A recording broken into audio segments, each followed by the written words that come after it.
अब आ जाइए साहब बी, सेलों का समांतर या इसको कहते हैं पार्श्वक्रम। ठीक है ना, सर्किट उसका बना देता हूं, उससे परिभाषा बता देता हूं। इधर तो फिर स्पेस कम हो जाएगी, इधर देख लेते हैं ना। इधर साहब समांतर क्रम में ये बिंदु ए लिया और ये बिंदु बी लिया।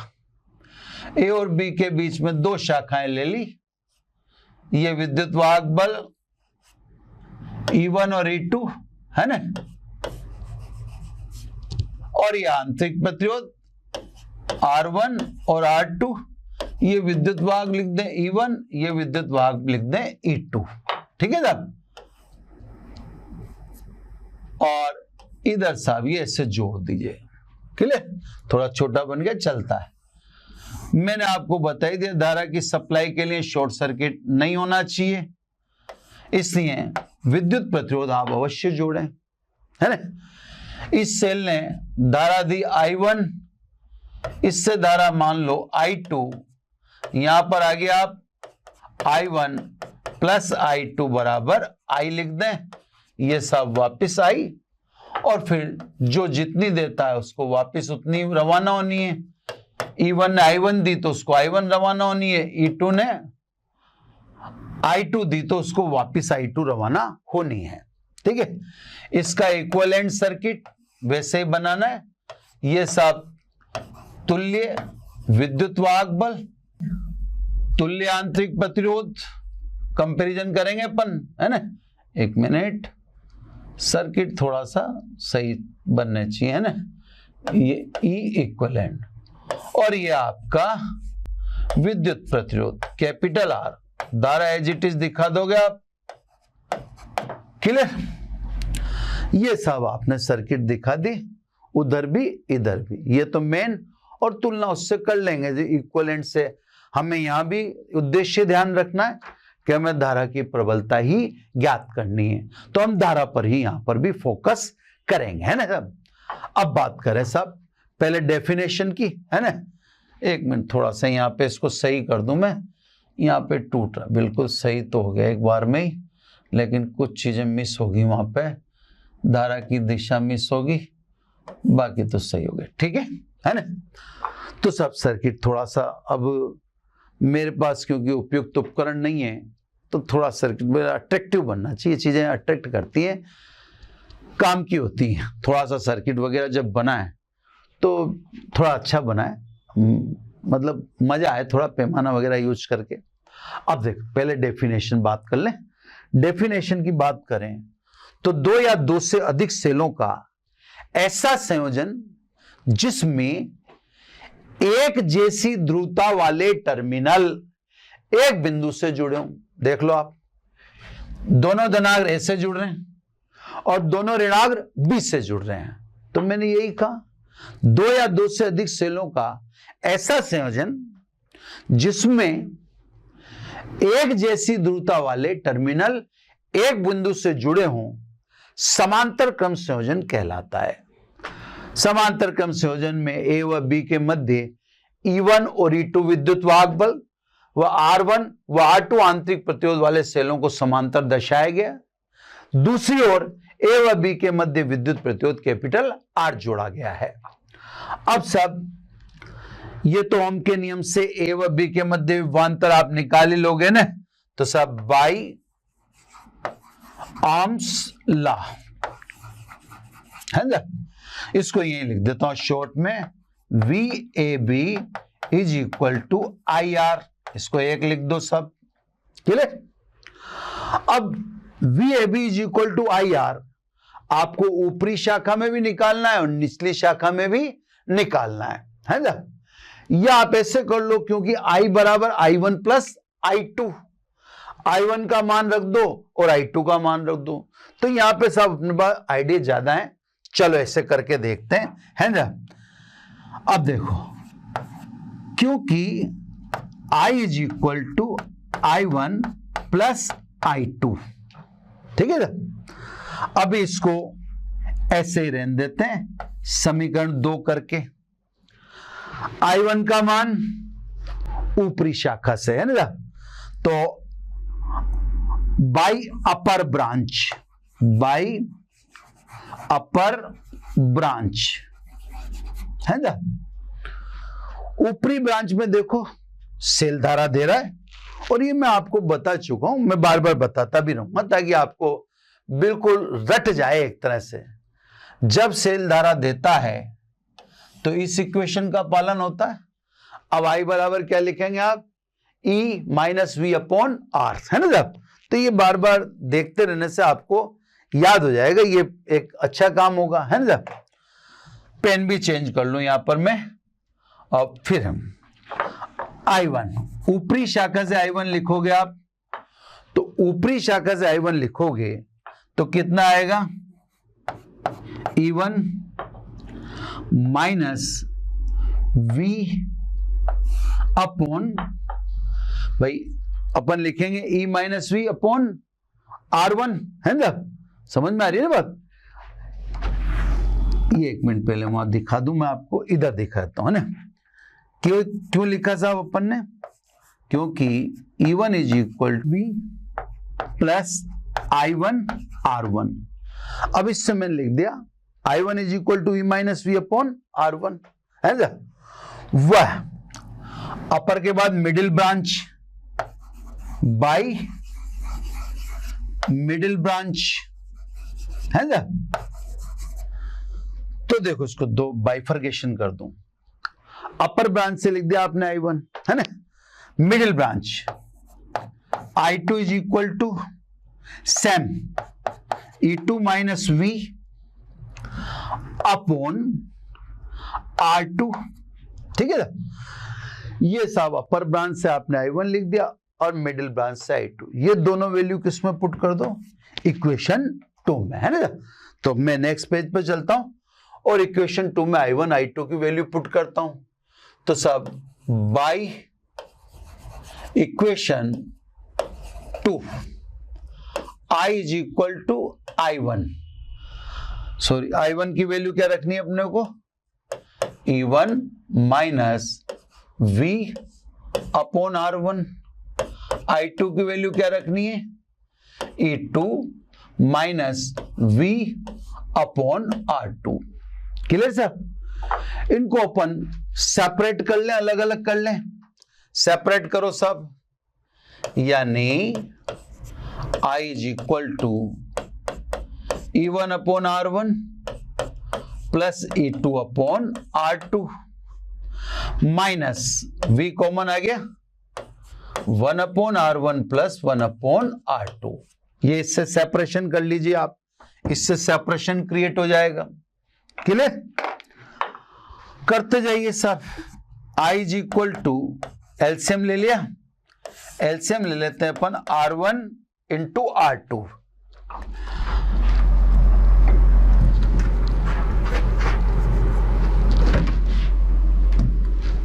R1 इंटू R2, तो E1 R2 plus E2 R1, ये एक सेपरेशन हो गया।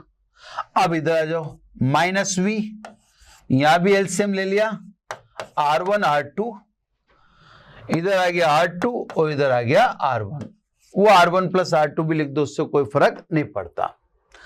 अब V को आइसोलेट कर दो, क्यों कर दो, अभी अपने को इक्विवेलेंट सर्किट पढ़ा है, इक्विवेलेंट सर्किट से अपने को कंपैरिजन करना है।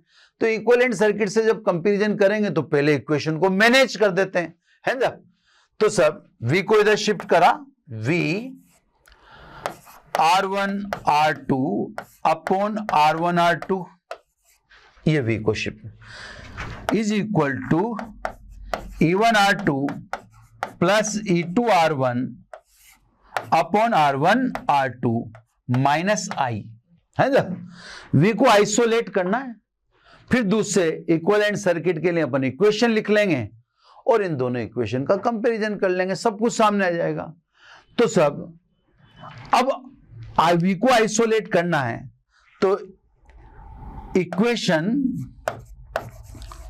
मल्टीप्लाई बाई, किससे मल्टीप्लाई करें सब, R1 R2 upon R1 plus R2, जो इक्वेशन आपको दे रखी है इसको दोनों साइड यानी बोथ साइड आपने R1 R2 upon R1 plus R2 से मल्टीप्लाई करना है। करो साहब, जो अपन चाहते थे अब वो रह जाएगा।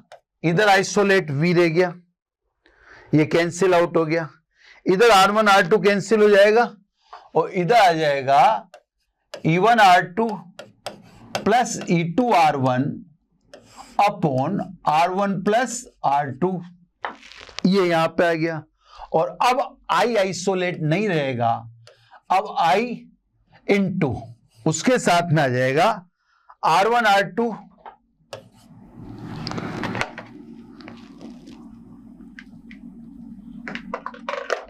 R1 R2 upon R1 plus R2।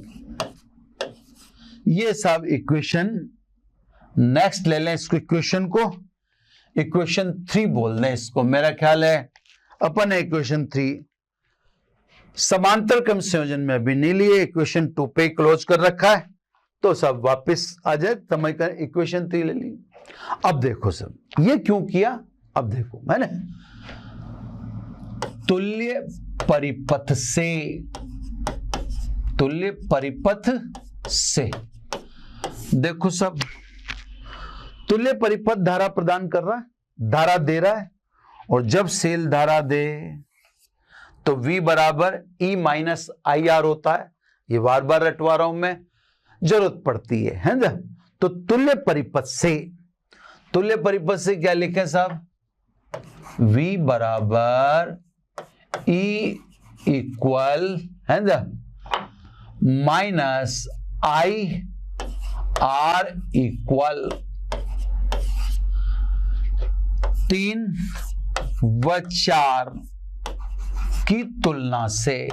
अब तुलना कर लो सब, 3 व 4 की तुलना से तुल्य विद्युत वाहक बल कितना आया, समांतर क्रम संयोजन का तुल्य विद्युत वाहक बल E1 R2 E2 R1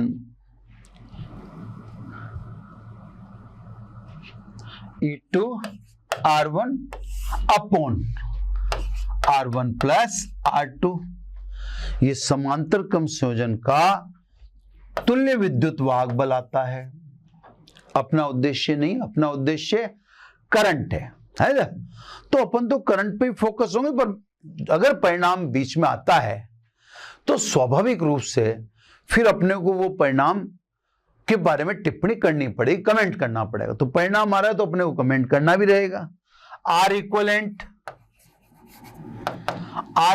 में क्या रहा है सब, R1 R2 upon R1 plus R2 है ना। हालांकि R इक्वलेंट अपन वैसे भी जानते हैं, मैं आपको वैसे भी जानते हैं दिखा दूं। देखो आप सर्किट में R1 और R2 समांतर क्रम में तुल्य प्रतिरोध निकालता मैं आइसोलेट करके निकालता हूं। देखो R equivalent is equal to 1 upon R1 plus 1 upon R2। R1 R2 LCM ले लिया तो ये हो गया R1 प्लस R2।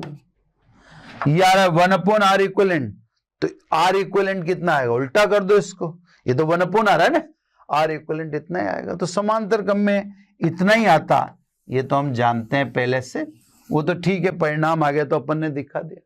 तो सब जब सेल समांतर क्रम में जुड़े हों तो तुल्य विद्युत वाहक बल आप ए से लो और तुल्य आंतरिक प्रतिरोध बी से लो।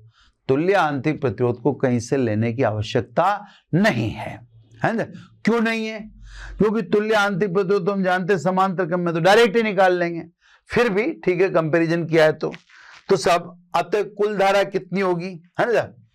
इसलिए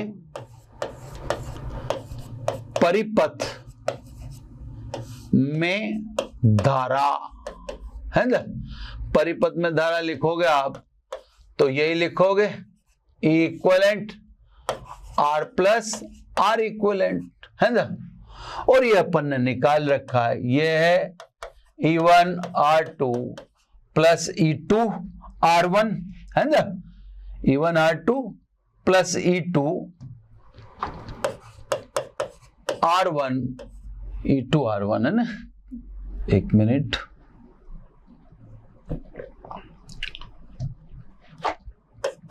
E2 R1 upon R1 plus R2 है ना, R प्लस यहां से दिखाया तो आपको, ये देखो, ये तो मैंने लिखा तुल्य विद्युत वाहक बल E1 R2 plus E2 R1 upon R1 plus R2, और ये मैं लिखने जा रहा हूं तुल्य आंतरिक प्रतिरोध है ना, R1 R2 upon R1 plus R2। तो ये सब तुल्य धारा हुई। समीकरण इसके लिए अपन दे दें, अपन ने पिछली इक्वेशन 4 पे रोक रखी है, तो इसको 5 दे दीजिए। अब सब अगर हमने इससे n सेल लगा दिए जिनका विद्युत वाहक बल समान हो और आंतरिक प्रतिरोध भी समान हो, अब क्या होगा साहब, उसको ध्यान से देखें। तो यहां पर इस जगह पर अपन करके देख लेते हैं, उससे अपने को पता पड़ जाएगा, है ना। देखो साहब यहां पे दिखाता हूं, यदि E1 बराबर E2 बराबर E होता, वह R1 बराबर R2 बराबर R होता, तो ए से तुल्य विद्युत वाहक बल कितना निकलता, E1 R2, ER लिख दिया, बराबर है ना, E2 R1, E1 और E2 दोनों E के बराबर हैं, R1 R2 दोनों R के बराबर हैं, अपॉन R प्लस R यानी R1 प्लस R2, तो ये कितना आ गया साहब, E आ गया। तो अगर समान विद्युत वाहक बल के n सेल समांतर क्रम में हो, तो तुल्य विद्युत वाहक बल एक सेल के विद्युत वाहक बल के बराबर होगा, क्योंकि दोनों सेल जिनका विद्युत वाहक बल बराबर था, आंतरिक प्रतिरोध बराबर था, तो तुल्य विद्युत वाहक बल एक सेल के विद्युत वाहक बल के बराबर आया, है ना। इसी प्रकार तुल्य आंतरिक प्रतिरोध अपन डायरेक्ट ही निकाल लेंगे, 1 upon R plus 1 upon R यानी 2 अपॉन R, यानी R equivalent is equal to R बटा 2, है ना। तो मुख्य तो ये चीज थी, तुल्य आंतरिक प्रतिरोध तो अपन निकाल ही रहे हैं, जो प्रतिरोधों के संयोजन में अपन ने पढ़ा वैसे ही निकाल रहे हैं। तो सब अब इन सेलों के लिए यानी अपन मुख्य रूप से धारा निकाल दें, तो हमें यह पता हो जाना चाहिए कि अगर आप समांतर क्रम में सेलों का इस्तेमाल कर रहे हो, तो विद्युत वाहक बल में कोई इजाफा नहीं होता, कोई फायदा नहीं होता। जैसा कि परिणाम आपके सामने है कि आपने दोनों सेल समान विद्युत वाहक बल के लिए, तो तुल्य विद्युत वाहक बल एक सेल के विद्युत वाहक बल के बराबर निकला। आंतरिक प्रतिरोध बराबर लिया तो वो तो छोड़ो, वो तो कैलकुलेशन अलग है, पर आंतरिक प्रतिरोध पर टिप्पणी क्यों करें अपन। तो समांतर क्रम से सेलों के विद्युत वाहक बल में वृद्धि संभव नहीं है। अब अपन n सेल के लिए आ जाए, जो अपना मुख्य उद्देश्य था, है ना। तो सब अब यदि E1 बराबर E2 बराबर En is equal to E, n cell लगा दिए अपन ने, सभी का विद्युत वाहक बल बराबर है E के, वह R1 is equal to R2, Rn is equal to R। इसी प्रकार अपन ने समान आंतरिक प्रतिरोध के लिए, यानी सभी का आंतरिक प्रतिरोध स्मॉल r है, तो पहले निकाल लें तुल्य विद्युत वाहक बल। तो तुल्य विद्युत वाहक बल तो अपन समांतर क्रम में देख ही चुके, एक सेल के विद्युत वाहक बल के बराबर, ठीक है। जब जो अभी परिणाम अपन ने निकाला था, तुल्य आंतरिक प्रतिरोध निकाल लो, कितने आपने n बार ऐसा किया, यानी एन सेल लगाए तो आंतरिक प्रतिरोध कितने, एन आंतरिक प्रतिरोध समांतर क्रम में है, इसको क्या लिखेंगे साहब, एन अपॉन आर। इसलिए R equivalent is equal to R upon N. तो ये साहब तुल्य आंतरिक प्रतिरोध निकल गया, ये तुल्य विद्युत वाहक बल निकल गया। अतः समान विद्युत वाहक बल व समान आंतरिक प्रतिरोध वाले एन सेल के लिए, है ना, एन सेल के लिए I is equal to E equivalent R plus small R equivalent, है ना, इसमें रख दो वैल्यू। यानी अब जो वैल्यू आती है हमारे सामने वो आती है एन सेल से मिलने वाली धारा, ई इक्वलेंट का मतलब ई, आर की जगह आर, और आर इक्वलेंट की जगह कितना रख दूं, आर अपॉन एन। ठीक है ना, ये सब तब धारा है जब एन सेल समांतर क्रम में हैं। क्लियर आगे बात समझ में। ये समांतर क्रम वाले को मैं भी बता दूंगा शॉर्ट तरीके ना। ये सब इक्वेशन 6, धारा बड़ी तो है, साफ दिख रही है, देखो डिनोमिनेटर घट गया, यानी बटे वाली राशि घट गई, और बटे वाली राशि घटेगी तो आई बढ़ेगा। अकेले सेल के लिए तो किसके लिए साहब, समांतर क्रम में कितने सेल हैं, एन सेल। अब केवल एक सेल के लिए, है ना, केवल एक सेल की बात करें तो आई डैश बराबर E R plus small R. अब देखो आप 6 और 7 का कंपैरिजन करो, बाई 6 एंड 7, बाई 6 एंड 7, तो 6 और 7 का कंपैरिजन करके देख लो आप, 6 and 7, I greater than I dash. N cell से या एन सेल को समांतर क्रम में जोड़ने से धारा का मान बढ़ा।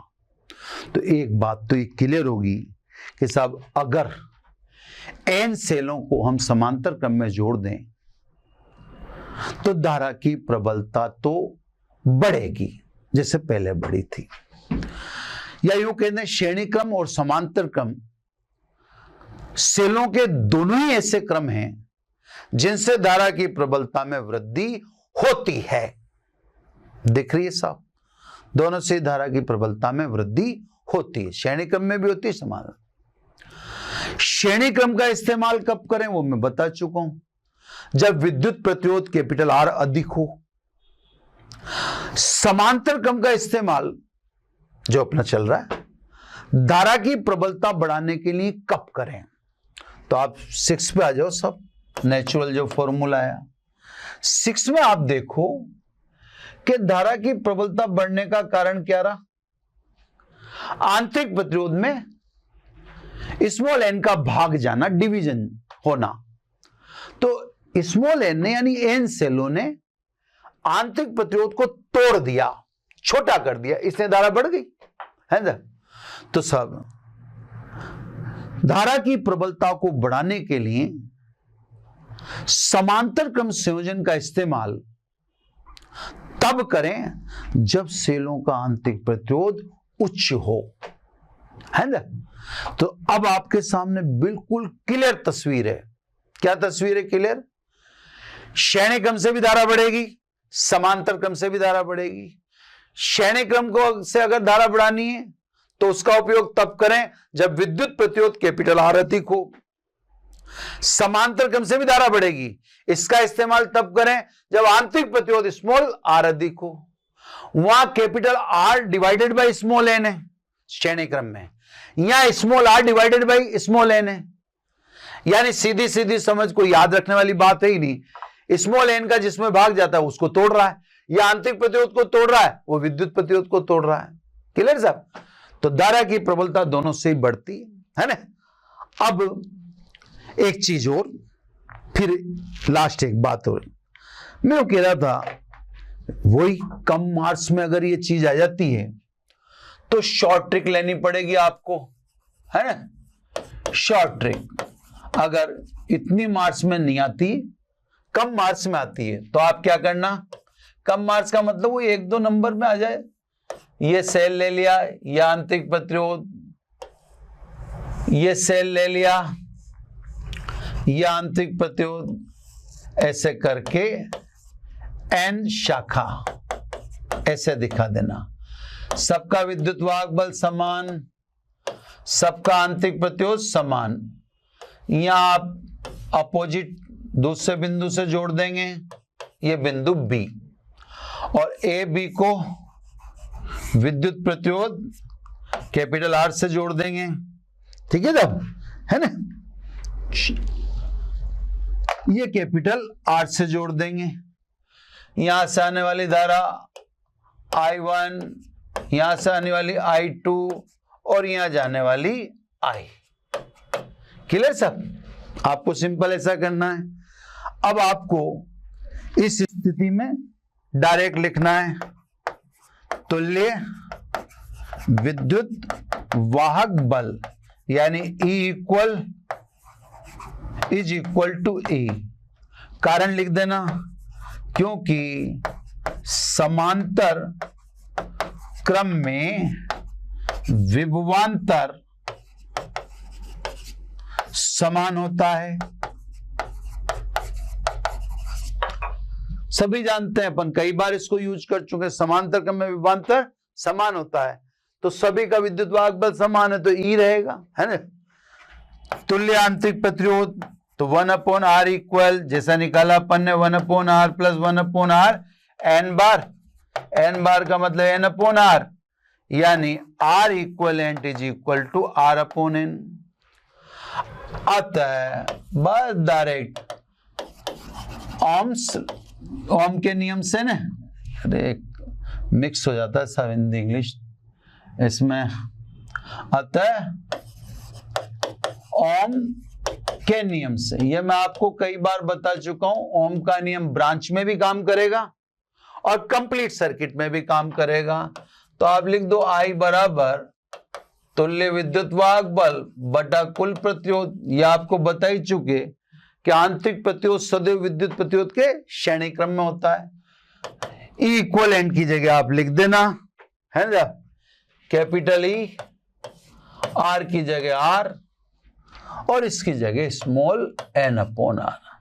कोई कंपैरिजन मत कराइएगा, जैसे मैं यहां तो बिल्कुल फ्री हूं, तो मैं क्या करता हूं, एक सेल ले लेता हूं और उससे कंपैरिजन का कोई जरूरत नहीं है बस। अब क्योंकि अगर मिनिमम मार्क्स अगर 1-2 मार्क्स की चीजें में आता है, तो फिर इसमें इतना लंबा लिखना, टाइम वेस्ट करना है।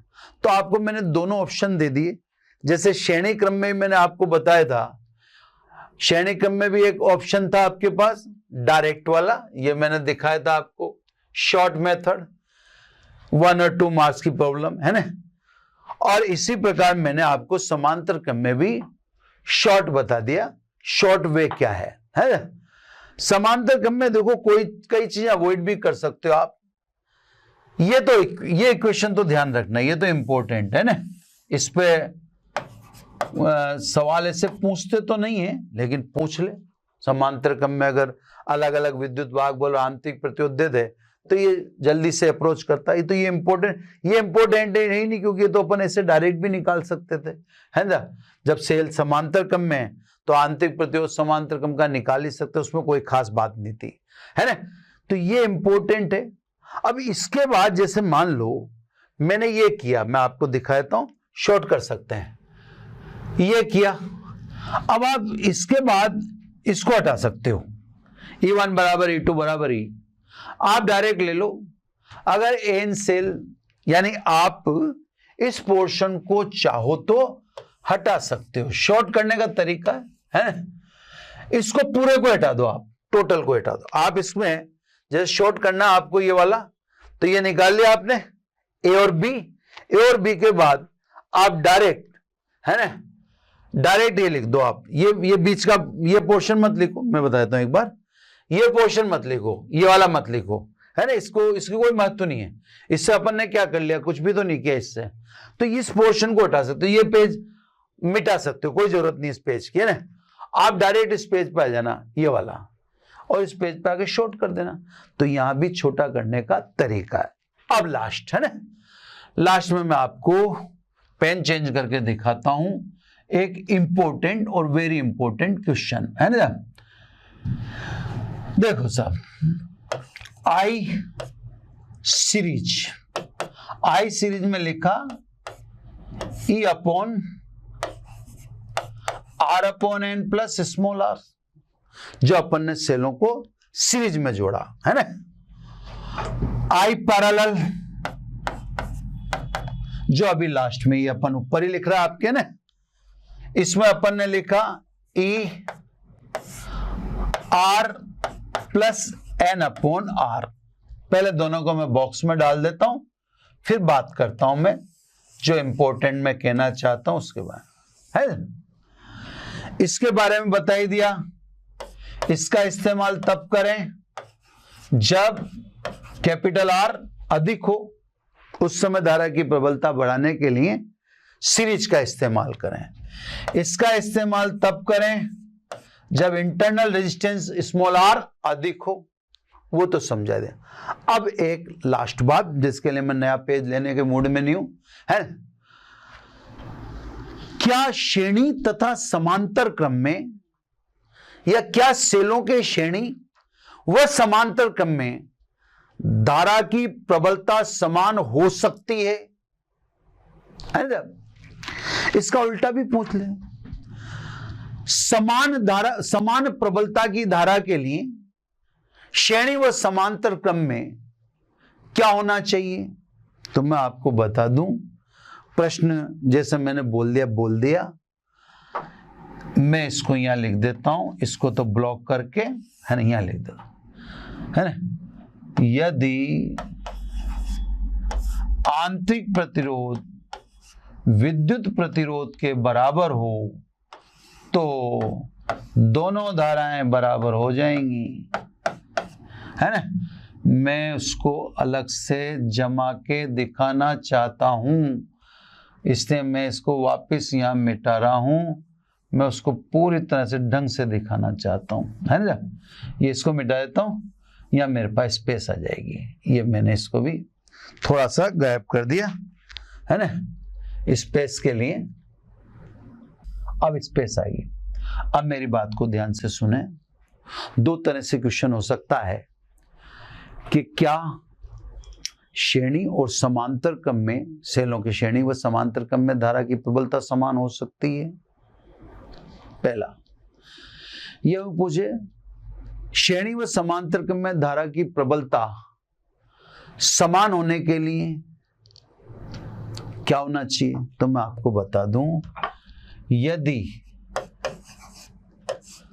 R is equal to small r, यानी विद्युत प्रतिरोध और आंतरिक प्रतिरोध बराबर हो, तो श्रेणी क्रम में और समांतर क्रम में धारा की प्रबलता समान होगी। तो इसका जवाब, जैसे पहला क्वेश्चन था, क्या श्रेणी व समांतर क्रम में धारा की प्रबलता समान हो सकती है? आपका जवाब होगा हाँ, जबकि विद्युत प्रतिरोध यानी कैपिटल R बराबर स्मॉल r। दूसरे क्वेश्चन का भी यही जवाब है कि श्रेणी व समांतर क्रम संयोजन में धारा की प्रबलता समान हो सकती जबकि R बराबर स्मॉल r हो, है। तो बच्चों, ये कंप्लीट सेल खत्म हो गया आपका। सेल 2 लेक्चर का रहा, एक अपन ने पिछला लेक्चर दिया था, एक लेक्चर ये दिया है। थोड़ा स्लो हो सकता है लेक्चर, है ना। सेल का समांतर क्रम थोड़ा सा टाइट था, सीरीज तो सही है इससे। अब अपन वापस सर्किट पे आएंगे, वही प्रतिरोध आपके सामने आएगा, लेकिन अब यह है कि सर्किट का अब ढलान आ जाएगा, यानी उतार आ जाएगा, ठीक है। फिर भी सभी तरह का प्रयास किया जा रहा है। मैं आपको हमेशा की तरह ही कहूंगा कि अगर आपको कोई तकलीफ है, कोई प्रॉब्लम है, आपको कुछ समझ में आने की समस्या है, कुछ और जानना चाहते हैं, इन सभी के लिए आप मोशन लर्निंग ऐप डाउनलोड करें, जो पूर्णतः फ्री है। वहां हम आपको सभी सेवाएं उपलब्ध कराएंगे। Thank you very much.